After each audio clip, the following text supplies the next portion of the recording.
खुलासा इंडिया में आपका स्वागत है। राजनीति की पाठशाला और राजनीति करे में हम आपको चंदौली लोकसभा सीट पे आज चर्चा करेंगे और बताएंगे कि लोकसभा सीट चंदौली का जातीय समीकरण क्या है, वहाँ का चुनावी गुणागणित क्या है और वहाँ का संसदीय इतिहास क्या है। सबसे पहले ये बता दें कि 2014 में मोदी की लहर थी। उस लहर में डॉक्टर महेंद्र नाथ पांडे चुनाव जीते और भारतीय जनता पार्टी उनको मोदी सरकार में मंत्री बनाया गया। फिलहाल उनको बाद में प्रदेश अध्यक्ष बना दिया गया। विधानसभा का चुनाव था, इसलिए भारतीय जनता पार्टी ने प्रदेश अध्यक्ष बनाया उत्तर प्रदेश का। फिर उनको जो है दोबारा 19 में टिकट दिया गया। 2019 का भी चुनाव जीते और उन्हें फिर से मंत्रिमंडल में शामिल किया गया। इस बार भारतीय जनता पार्टी ने डॉक्टर महेंद्र नाथ पांडे को तीसरी बार उनसे भरोसा जताया और अपना उम्मीदवार बनाया। तो इस तरीके से हम आपको बताएं कि चंदौली लोकसभा सीट पे वर्तमान सांसद डॉक्टर महेंद्र नाथ पांडे जी हैं और चुनाव यहाँ पे 1 जून को होगा 7वें चरण में। ये चंदौली सीट उत्तर प्रदेश की अंतिम सीट है। उसके बाद वहाँ से बिहार प्रांत चालू हो जाता है और जिस तरीके से बलिया है उस तरीके से ये चंदौली है। चंदौली के मूलतः रहने वाले गृह जनपद देश के रक्षा मंत्री और उत्तर प्रदेश के पूर्व मुख्यमंत्री राजनाथ सिंह का है। राजनाथ सिंह चंदौली के ही रहने वाले हैं और इस लिहाज से चंदौली बहुत महत्वपूर्ण है, क्योंकि चंदौली लोकसभा सीट उत्तर प्रदेश की अंतिम लोकसभा सीटें हैं। वहां के बाद बिहार राज्य शुरू हो जाता है। तो आइए हम आपको चंदौली के बारे में बताएं। चंदौली 1997 में वाराणसी से अलग होकर नया जिला बना था, लेकिन चंदौली संसदीय क्षेत्र पहले चुनाव से ही है। चंदौली को धान का कटोरा भी कहा जाता है, क्योंकि यहाँ अच्छे किस्म के चावल की पैदावार बहुतायत मात्रा में होती है। वाराणसी सटे होने के कारण इस सीट की महत्ता काफी बढ़ जाती है। साथ ही यहाँ पंडित दीनदयाल जंक्शन का भी स्थान है, जिसे पहले मुगल सराय के नाम से जाना जाता था। अगर बात करें इस सीट की, तो लोकसभा इतिहास में यहाँ से पहले सांसद त्रिभुवन नारायण सिंह थे। चंदौली लोकसभा सीट का संसदीय इतिहास हम आपको बताएं तो त्रिभुवन नारायण सिंह 1957 में कांग्रेस के खाते से चुनाव जीतकर संसद पहुंचे थे। साल 1962 में कांग्रेस के बालकृष्ण सांसद बने। यानी चंदौली लोकसभा सीट पर आम चुनाव 1952 में चुनाव नहीं हुआ। यहाँ पे दूसरे चुनाव में पहला चुनाव हुआ। यानी 1957 में जब देश में दूसरा चुनाव हो रहा था, तो पहला चुनाव चंदौली का 1957 में हुआ। साल 1962 में कांग्रेस के बालकृष्ण सांसद बने और साल 1967 में संयुक्त सोशलिस्ट पार्टी के निहाल सांसद बने थे। साल 1971 में कांग्रेस के सुधाकर पांडे यहाँ से चुनाव जीतकर संसद पहुंचे। साल 1977 में जब देश में आपातकाल लगा था, उसके बाद चुनाव हुआ, कांग्रेस की स्थिति खराब हुई, उसका माहौल खराब हुआ, इसलिए भारतीय लोकदल के नरसिंह चुनाव जीते। साल 1980 में यहाँ पर चुनाव में निहाल सिंह जनतांत्रिक पार्टी से चुनाव जीतकर संसद पहुंचे थे। साल 1984 के चुनाव में कांग्रेस की चंदा त्रिपाठी चुनाव जीती। साल 1989 के चुनाव में जनता दल के कैलाश नाथ सिंह यादव चुनाव जीते। अब हम आपको बताएं कि 1991 में यहाँ बीजेपी का खाता खुला और आनंद रतन मौर्य यहाँ से सांसद निर्वाचित हुए। आनंद इस सीट से साल 1996, 1998 भी चुनाव जीते लगातार, यानी हैट्रिक बनाए। और साल 1999 के चुनाव में सपा के जवाहर जायसवाल से चुनाव वो हार जाते हैं। साल 2004 की बात करें तो इस चुनाव में बसपा के कैलाश नाथ सिंह यादव चुनाव जीतकर संसद पहुंचे थे। साल 2009 की बात करें तो सपा से रामकिशोर ने चुनाव जीता और साल 2014 में बीजेपी के महेंद्र नाथ पांडे चुनाव जीतकर संसद पहुंचे थे। जिसके बाद साल 19 के चुनाव लोकसभा चुनाव में भाजपा के महेंद्र नाथ पांडे दूसरी बार यहाँ से चुनाव जीतकर संसद पहुंचे थे और दोनों चुनाव के बाद उनको मंत्री बनाया गया था और वो मोदी जी के मंत्रिमंडल में शामिल थे। अब हम आपको बताएं कि लोकसभा सीट चंदौली में कुल जो 5 विधानसभा सीटें हैं वो कौन कौन सी हैं, तो इनमें मुगलसराय, सकलडीहा, सैयद राजा, अजगरा, शिवपुर विधानसभा सीटें शामिल हैं। अजगरा और शिवपुर विधानसभा वाराणसी जिले में आती है। अगर साल 2022 में हुए विधानसभा चुनाव के आंकड़ों पर नजर डालें तो भाजपा ने चंदौली लोकसभा की 4 विधानसभा सीटों पर जीत दर्ज की थी, तो वहीं समाजवादी पार्टी के खाते में सकलडीहा की विधानसभा सीट गई थी। अब हम बताते हैं आपको कि इससे पहले साल 2017 के विधानसभा चुनाव में भाजपा और उसके सहयोगी दलों का ही कब्जा रहा।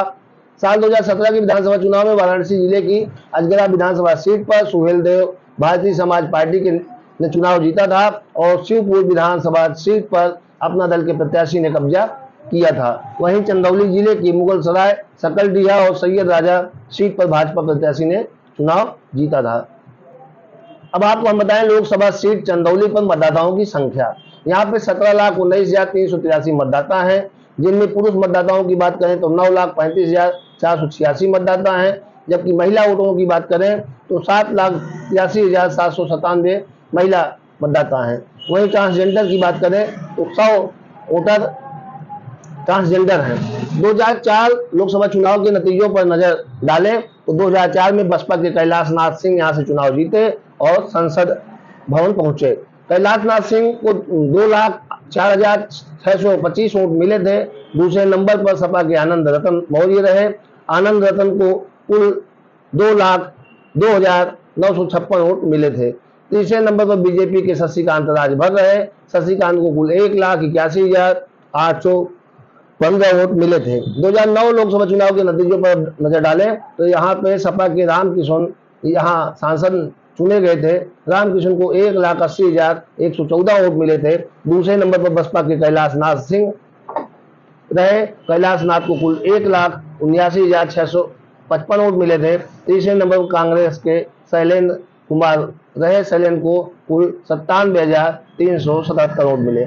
ये शैलेंद्र जो कांग्रेस से चुनाव लड़े थे, मैं आपको बता दूं कि ये वही शैलेंद्र हैं जो डिप्टी एसपी यानी सीओ के रैंक से गाजीपुर में मुख्तार अंसारी के घर से AK-47 और AK-47 के साथ साथ 30 कार्बाइन जैसे अत्याधुनिक असलहे जो गठबंधन वो पकड़े थे और मुलायम सिंह की सरकार थी।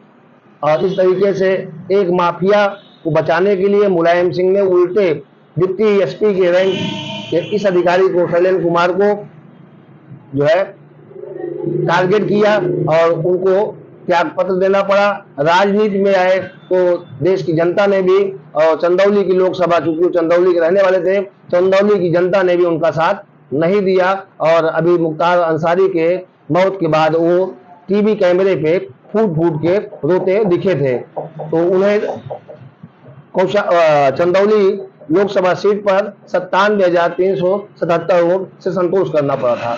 2014 लोकसभा चुनाव के नतीजों पर नजर डालेंगे तो लोकसभा सीट 2014 के लोकसभा चुनाव में 21 साल बाद बीजेपी चुनाव जीती और महेंद्र नाथ पांडे यहां से सांसद बने। महेंद्र नाथ पांडे को कुल 4,14,135 वोट मिले थे। और वहीं दूसरे नंबर पर बसपा के अनिल कुमार मौर्य रहे। अनिल को 2,57,379 वोट मिले थे। तीसरे नंबर पे सपा के रामकिशन रहे। रामकिशन को कुल 2,04,145 वोट मिले थे। अब हम आपको बताएंगे 2019 जो वर्तमान लोकसभा का कार्यकाल चल रहा है उसके नतीजे क्या रहे। 2019 में भी भारतीय जनता पार्टी ने महेंद्र नाथ पांडे को अपना उम्मीदवार बनाया था और वो पुनः चुनाव जीतकर चंदौली से सांसद बने और मोदी सरकार में मंत्री बने। उन्हें कुल 5,10,733 वोट मिले थे। वहीं सपा के संजय सिंह को 4,96,774 वोट मिले थे। साथ ही दूसरे नंबर पर वहां पर सपा के संजय सिंह थे जिन्हें 4,96,774 वोट मिला था। और तीसरे नंबर पर सुभा सपा यानी ओम प्रकाश राजभर की पार्टी के उम्मीदवार राम गोविंद रहे जिन्हें 18,985 वोट से संतोष करना पड़ा था। लोकसभा चंदौली पर भाजपा, सपा और बसपा के बीच त्रिकोणीय संघर्ष देखने को मिल रहा है। 2024 के लोकसभा चुनाव में भाजपा के लिए एक बार फिर से महेंद्र नाथ पांडे मोर्चा संभालते नजर आ रहे हैं। भाजपा ने महेंद्र नाथ पांडे को तीसरी बार अपना उम्मीदवार बनाया है। सपा ने अपना उम्मीदवार वीरेंद्र सिंह को बनाया है तो वहीं बसपा ने सत्येंद्र मौर्य को मौका दिया है। लोकसभा सीट चंदौली पर भाजपा, सपा और बसपा के बीच त्रिकोणीय संघर्ष दिखाई दे रहा है। लोकसभा सीट चंदौली पर जातीय समीकरण हम आपको बताएं तो यहाँ पर समीकरण की बात करेंगे तो सबसे अधिक संख्या यादवों की है। यहाँ जाति की राजनीति में एक निर्णायक किरदार अदा करते हैं। यादवों के बाद दलित बिरादरी है जिनकी संख्या करीब 2,60,000 के आसपास है।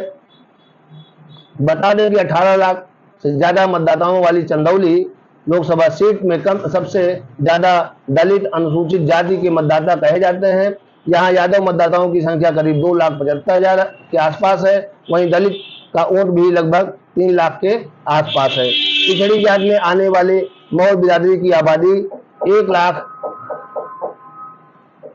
से 1.5 लाख के बीच बताई जाती है, जबकि राजपूत और ब्राह्मणों की तादाद 1.5 लाख के आसपास बताते हैं। लोकसभा के क्षेत्र में मुस्लिम मतदाता भी करीब 1 लाख के करीब हैं। वहीं राजभर व निषाद समाज के मतदाता 50-50 हजार के आसपास गिनाए जाते हैं। ऐसे में जातिगत आंकड़ों को देखते हुए लोग अपने पक्ष में समीकरण बनाने की कोशिश कर रहे हैं। देखना यह होगा कि भाजपा की हैट्रिक लगती है या सपा बसपा का सपना पूरा होता है। तो हमने आपको चंदौली का आपको इतिहास भूगोल बताया, वहाँ का जातीय समीकरण बताया, वहाँ गुणा गणित बताई। अब यहाँ पर 1 जून को 7वें चरण के अंतिम चुनाव में यहाँ पे 1 जून को मतदान होना है। देखना होगा कि डॉक्टर महेंद्र नाथ पांडे यहाँ से चुनाव जीत पाते हैं अथवा सपा या बसपा का उम्मीदवार उनके इस जीत में विघ्न डालकर खुद चुनाव जीतता है। बहुत बहुत धन्यवाद।